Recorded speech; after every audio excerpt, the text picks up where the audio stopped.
Winter arc. ये एक ऐसा सेल्फ इम्प्रूवमेंट चैलेंज है जो या तो आपको पूरी ज़िंदगी को बदल सकता है या तो आपकी ज़िंदगी को और भी बर्बाद कर सकता है। इसका रीज़न सिर्फ एक ही है कि अगर आपने इस वीडियो को फॉलो किया तो फिर आपकी लाइफ पूरी तरह से बदल जाएगी। लेकिन अगर आलस दिखाया तो पहले 8 घंटे की नींद लेते थे, इस बार 12 घंटे की नींद लोगे। 2026 में अब बस कुछ ही दिन बचे हैं, लेकिन जो विंटर आर्क को फॉलो करेगा वो दिसंबर के एंड में जाते जाते वो सारी चीज़ें अचीव कर लेगा जो आप लोगों का ड्रीम है। अब दिमाग से निकाल दो कि मैंने 2025 पूरा वेस्ट कर दिया, क्योंकि अभी भी आपके पास एक लास्ट चांस बचा हुआ है और असली बाजी लास्ट चांस में ही खेली जाती है। तो अब आपको पूरी ताकत, जितनी भी ताकत आपके अंदर बची है, वो सारी ताकत इस लास्ट चांस में लगानी होगी और इसमें कुछ ऐसा करना होगा जो आपने आज तक कभी नहीं किया। और वो कैसे होगा, इस वीडियो को पूरा देखकर इस वीडियो में बताएंगे सारे स्टेप्स को फॉलो करने से। इसीलिए अगले कुछ मिनट आप इस वीडियो में जो दे रहे हो वो दे नहीं रहे हो, आप इन्वेस्ट कर रहे हो। और अगर आपने कुछ इन्वेस्ट किया है तो आपको कुछ ना कुछ रिटर्न जरूर मिलेगा। इसीलिए इस वीडियो को पूरे फोकस के साथ देखो, बिकॉज अगले कुछ मिनट हो सकता है कि आपकी लाइफ को चेंज कर दे।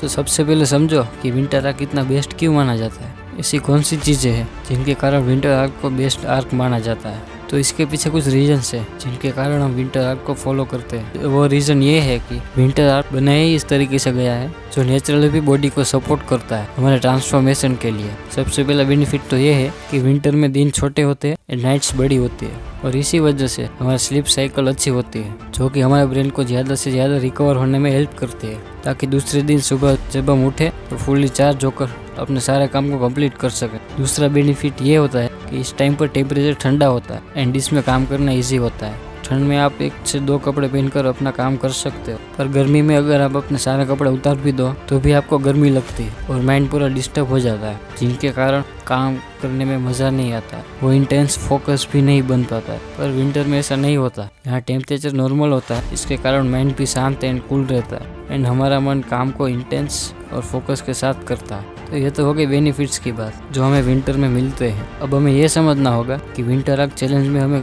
कौन कौन सी चीज़ें करनी चाहिए। Step number 1, disappear. सबसे पहली चीज़ जो आपको करनी चाहिए वो है डिसअपियर हो जाओ। आपने बहुत सारे लोगों से सुना होगा, बहुत सारे वीडियोस में देखा होगा कि डिसअपियर हो जाओ, आइसोलेशन में चले जाओ, एक अलोन चैप्टर के साथ गुजरने की कोशिश करो, क्योंकि आप जिस सोसाइटी में रहते हो, आप जिस फ्रेंड सर्कल में रहते हो, वो ये बिल्कुल नहीं चाहेंगे कि आप बदल जाओ, ट्रांसफॉर्म हो जाओ। वो चाहते हैं कि हम जिस तरीके से एक प्रोग्राम लाइफ जी रहे हैं आप भी उसी तरीके से बस जीते रहो। सो आपका पहला स्टेप है डिसअपियर हो जाओ। एंड हमारा दूसरा स्टेप है एक परफेक्ट रूटीन बनाओ। सो हमारे रूटीन का पहला स्टेप है वेक अप एट 5 AM, सुबह 5 बजे उठना। तुम्हें लगता है कि सुबह 5 बजे उठना मुश्किल है, हाँ तो ऑब्वियसली मुश्किल तो है ही, बट उसके अलावा एक चैलेंज भी है। असली चैलेंज तब शुरू होता है जब तुम 5 बजे उठकर 30 मिनट कोल्ड शावर या कोल्ड एयर लेते हो। ये तुम्हें मेंटली मार देता है, पर यही तुम्हें स्ट्रॉन्ग बनाएगा। स्टेप नंबर 2 है रनिंग या एक्सरसाइज। देखो सुबह के टाइम पर खासकर जब 5 बज रहे होते हैं तो ना ही ज़्यादा अंधेरा होता है और ना ही ज़्यादा उजाला होता है, इसलिए मैं आपको यही टाइम प्रेफर करूँगा रनिंग या एक्सरसाइज के लिए।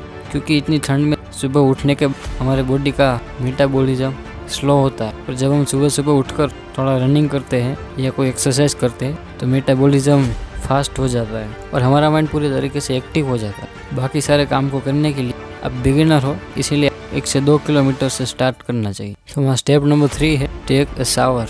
देखो रनिंग या एक्सरसाइज करने के बाद 5 मिनट के बाद नहा लेना है। अब अगर आपके पास कोल्ड शावर अवेलेबल नहीं है तो उसे लेने की कोई ज़रूरत नहीं है, आप अपने घर का नॉर्मल पानी भी यूज़ कर सकते हो, बिकॉज विंटर के समय में वो भी ठंडा होता है। ऐसा करने से आप दोबारा नींद पे नहीं जाओगे। स्टेप नंबर 4 है मेडिटेशन। मुझे पता है कि मेडिटेशन करना इजी नहीं होता है, क्योंकि आज के टाइम पर इंसान का माइंड 1 मिनट के लिए भी शांत नहीं रहता, इसीलिए काफ़ी डिफ़िकल्ट हो जाता है कि आप अपने माइंड पर फोकस कर पाओ। लेकिन टेंशन लेने वाली कोई बात नहीं है, कि मेरे साथ भी यही होता था। मैं जब भी ध्यान लगाने का सोचता था तब तक नहीं कर पाता था एंड देन मुझे ये ऐसा लगता था कि ये मेरे बस की नहीं है। पर बाद में मैंने एयरफोन्स लगाकर मेडिटेशन सॉन्ग को ऑन किया एंड ध्यान लगाने की कोशिश करी, और सच में ये ट्रिक काम करती है। क्योंकि जब मैंने ऐसा किया तब मेरे कानों में सिर्फ शांत म्यूजिक ही चल रहा था, जिसके कारण फ्लो बन गए और मैं आसानी से मेडिटेशन करने में सफल रहा। और इसी तरह से आपको भी मेडिटेशन स्टार्ट करना है। एंड एक बात हमेशा याद रखना कि इस काम को गलती से भी स्किप मत करना, बिकॉज ये 10 मिनट की मेडिटेशन आपके पूरे दिन को बहुत ही ज़्यादा बेटर बना देती है। और अगर आप इसे गलती से भी स्किप करते हो तो आपका पूरा दिन बर्बाद हो जाएगा, हो सकता है। अब इसके बाद आपको भूख लगी होगी तो कुछ हेल्दी खा लेना है एंड उसके बाद आपको सीधा काम पर लग जाना है। और उसके बाद आप अपने काम को 4 से 5 घंटे तक पूरे फोकस के साथ करना। फिर जब आप काम करते करते थक जाए या फिर अगर आपका काम कंप्लीट हो जाए तो आपको लंच करना है एंड आपको ट्राई करना है थोड़ा कम खाने का, क्योंकि जब आप पेट भरकर खा लेते हो तो आपको आलस आने लगता है और आपको नींद भी आने लगती है, क्योंकि शरीर की सारी एनर्जी उस खाने को पचाने में लग जाती है। लास्ट में जब शाम हो जाए तो आपको एटलीस्ट 30 मिनट्स का वर्कआउट या रनिंग करना है।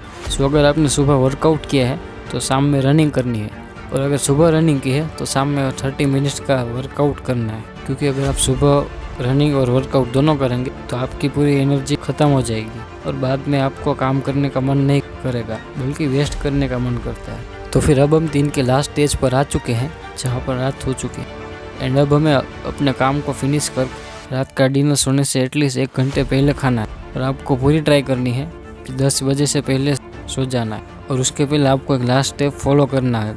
और इस चीज़ के बिना आप इन सारे स्टेप को कंसिस्टेंटली फॉलो कर ही नहीं पाओगे। और वो स्टेप है टू डू लिस्ट। हर रात को सोने से पहले एक टू डू लिस्ट बनाना है एंड उसमें आपके वो सारे काम को लिखना है जो आप अगले दिन करने वाले हो, क्योंकि इससे आपके माइंड में क्लियरिटी आ जाती है कि कल सुबह उठकर मुझे क्या क्या करना है। और उसकी वजह से आप डिस्ट्रैक्ट नहीं होते हो, क्योंकि जब आपको यही नहीं पता होता है कि आपको करना क्या है